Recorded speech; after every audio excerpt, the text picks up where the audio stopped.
So I think we can all agree Cameron Smith was holding back the Melbourne Storm. Okay, just before you leave a comment, that was clearly a joke.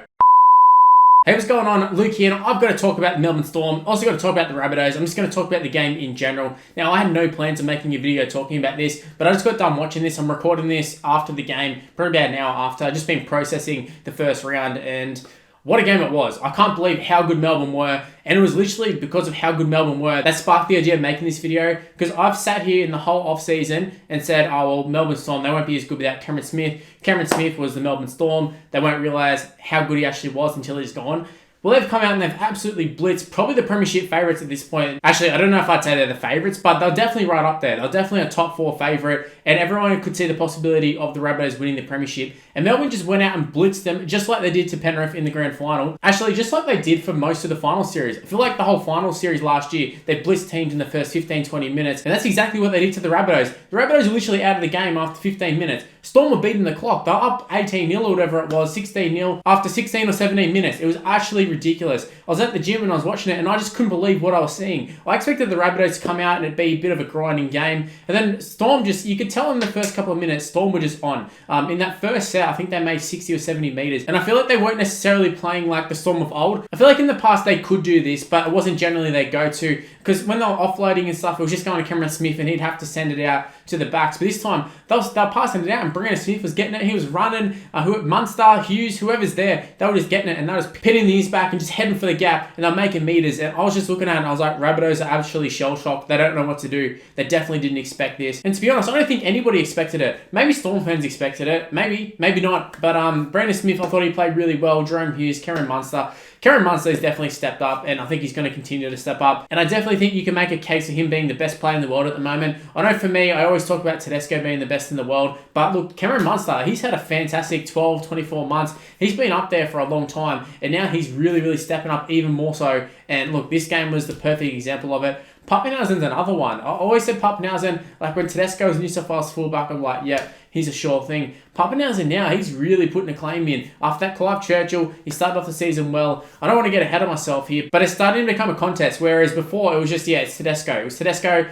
little bit of Trbojevic talk, but it was mainly Tedesco. But now Pappenhausen is firmly in the mix, even for a bench spot. It seems crazy now, even more so in hindsight after he got the Clive Churchill. He's just come out and absolutely blitzed the Rabbitohs. How did Freddie not pick him on the bench? I just can't believe that. But Pappenhausen, he was incredible. Munster was incredible. The forwards laid a great foundation. The backs are pretty good. The one weakness in the Melbourne side at the moment, which is expected because it's the start of the season, and also they're still missing Bronco Lee, but Remus Smith and George, Robert, one of them, whichever Jennings was on the wing, definitely a weak point, but at the same time, they're also one of the only positions that had a new combination. Everything else was pretty good. Even Brandon Smith playing a hooker, the Storm have played with Brandon Smith and hooker, and they've won games, and they've been competitive with him, so it's not like it's someone completely new to the system. Harry Grant, I'd love to see how he goes in there, but Brandon Smith, if he's your hooker, you'd be very happy if he's your hooker because he was outstanding. Even the young fella off the bench, I didn't think he was fantastic, but he did his job, just gave Brandon Smith a spell. But I can't just sit here and talk about the Storm the whole time, despite the title of this video probably. We're going to talk about the Rabbitohs a little bit. Like I said, the first 15-20 minutes, they were gone. However, they did keep fighting. I did think Benji Marshall actually looked pretty good when he came on.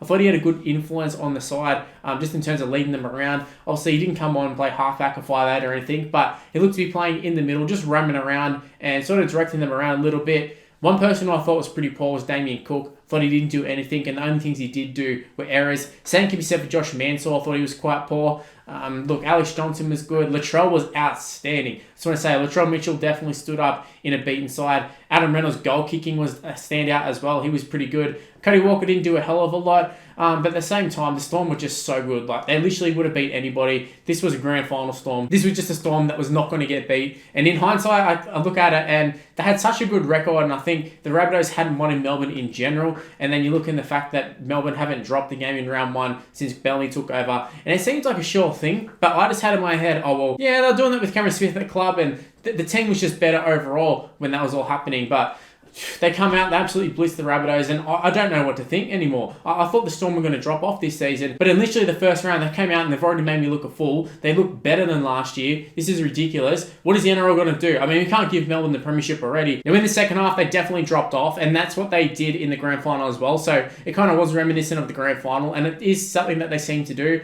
And I'd say Craig Bellamy won't be happy with the second half, considering they did lose the second half. And it was kind of really just the penalty goal that kind of kept the Rabbitohs out of the game, because Reynolds' goal kicking was fantastic, and just some silly errors. Josh Mansell making a lot of errors in the back end of the game, and Storm couldn't really capitalise on it either. They had opportunities to just blow out the game. Rabbitohs had that big comeback. Obviously, Alex Johnson's got a couple of tries. The Trolls scored, and when the Trolls scored, I thought, oh, they're coming here. They're really coming. He got up celebrating. He got up fired up. The Rabbitohs are fired up. And then they lost the ball. So it pretty much killed the whole momentum. But overall, just in terms of the quality of the game, I thought it was really good. I thought the rule changes were pretty good as well. I thought it suited Melbourne really, really well. And I'm actually interested to see how Harry Grant goes, because I think he'll really suit this game style as well. It wasn't like super fast, but I feel like it stopped the players from kicking the ball out. So while there wasn't too many, not scrums, but too many times the ball went out and they just played the ball, I feel like it stopped it from happening a lot too, because the only reason teams would kick the ball out before was because they were looking for a breather, but they weren't going to get that anymore, so they may as well just pop up a bomb and try and hope for a drop ball or something, because you're not going to get a result from anything there, so you may as well just chance your arm. So in that sense, I can see it being a success, but we'll see later on in the season if there's going to be any injuries. Just speaking on injuries, it looked like a bad one to Tom Burgess, obviously getting stretchered off. You don't want to see that. Pretty disappointed. I think the crowd was booing him too, which was a little bit you haven't watched football for a long time, and then you get to go back and watch it and you start booing players. I know Sam's being controversial, but Tom Burgess hasn't really done too much. I think he might just be a victim of the last name, but we're not going to get too much into that. I don't want to talk about the sour points. I want to talk about the positives. The game was fantastic, and that's why I'm doing this video, just because of how good Melbourne was. And like I said, I really wasn't planning on doing this video. I was planning on doing like a Rugby League Live 4 video, and after watching that game, I was like, there's no way I can just sit here and talk about Melbourne in a wrap up. I had to come out and talk about them in general. And even the Rabbitohs, I thought in the second half they looked pretty good. I definitely wouldn't write them off this season just based off that game. I mean, it'd be crazy to write off any team after one game. But look, if they can start better, I think they're definitely a chance of beating Melbourne. But it's just scary, because Melbourne, we've seen in the past that they're able to just come onto the field and just blow teams away in the first 15, 20 minutes. And these are the elite teams. This isn't like your little shitty Dragons teams. These are the elite teams of the comp. Your Penriths, your Rabbitohs, all of them ones. Probably even Roosters, they might have done it too. But I also feel if the game gets in a bit of a tussle and they aren't able to do that, I feel like they're good enough to grind out a victory as well. So that's where it gets scary for other teams, because they can use all their attacking firepower, but if the game gets gritty and gets into a grind, they can also do that as well. We'll have to wait and see when it gets into a gritty game